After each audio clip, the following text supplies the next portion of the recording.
आज कृष्ण जन्माष्टमी है। जब कृष्ण की बात की जाती है तो उनके बारे में कई गलतफहमियां सामने आती हैं। जब हम कृष्ण कहते हैं तो ज़्यादातर लोग बस मक्खन, लड़कियों और बांसुरी के बारे में सोचते हैं।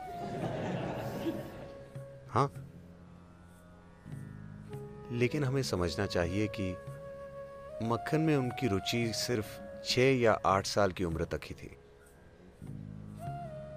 और लड़कियों का साथ सिर्फ 16 की उम्र तक था।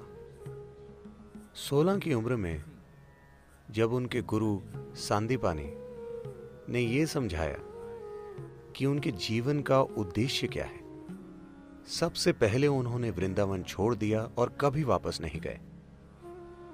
कभी वापस नहीं गए, ना तो अपने रिश्तेदारों से मिलने, ना ही वहां के लड़के लड़कियों से मिलने। वहीं उसका अंत हो गया। 16 की उम्र में वो चले गए। जब वो जा रहे थे, आज जब हम कृष्ण कहते हैं तो हम राधे कृष्ण कहते हैं। राधे कृष्ण से पहले आती, क्योंकि उनका प्रेम, उनकी करीबी, उनकी प्रेम लीला ने इस उपमहाद्वीप की पूरी संस्कृति की कल्पना में इस तरह जगह पाई है कि हम कृष्ण राधे नहीं कहते, हम राधे कृष्ण कहते हैं। लेकिन 16 की उम्र में उन्होंने राधे को आखिरी बार देखा और फिर कभी नहीं देखा। और 16 की उम्र में जब वो जा रहे थे, वो बोले, मैं ये बांसुरी तुम्हारे लिए बजाता हूं, अब मैं जा रहा हूं और वापस नहीं आऊंगा, तो तुम्हें एक भेंट के रूप में, क्योंकि तुमसे इतना प्रेम है, मैं ये बांसुरी तुम्हें देता हूं और अब कभी बांसुरी नहीं बजाऊंगा। और उन्होंने नहीं बजाई। उसके बाद राधा ने बांसुरी बजाई। उन्होंने 16 की उम्र के बाद कभी नहीं बजाई। 16 से 21 की उम्र तक वो ब्रह्मचारी की तरह जिए। उन्होंने संन्यास ले लिया, ब्रह्मचारी की तरह जिए, जबरदस्त साधना की। उसके बाद उनका पूरा जीवन समर्पित था राजनीतिक प्रक्रिया और आध्यात्मिक प्रक्रिया का मिलन करवाने के लिए। इसका अंत तबाही के साथ हुआ, लेकिन उन्होंने हर संभव काम किया। इन चीजों की कभी बात नहीं की जाती। उत्तरी भारत के मैदानों में उन्होंने 1000 से ज्यादा आश्रम बनवाए, क्योंकि वो आध्यात्मिक प्रक्रिया को अलग चीज नहीं बनाना चाहते थे। वो आध्यात्मिक प्रक्रिया को जीवन का हिस्सा बनाना चाहते थे। जैसे हम जीते हैं, जैसे हम ब्रश करते हैं, वैसे ही ध्यान करें। वो आध्यात्मिक प्रक्रिया को एक अलग तत्व की तरह नहीं, बल्कि जीवन की मुख्य धारा में लाना चाहते थे। विशेष रूप से देशों के शासकों के जीवन में, उन सभी देशों के जो उस समय मिलकर भारत बनाते थे। उनका मिशन था उस समय की राजनीतिक प्रक्रिया को आध्यात्मिक बनाना। तो साफ है कि उन दिनों की राजनीति लोकतांत्रिक नहीं थी। तो उन्होंने सोचा कि सबसे जरूरी चीज है, अगर शासकों तक अध्यात्म पहुंचे तो फायदा स्वाभाविक रूप से लोगों को मिलेगा।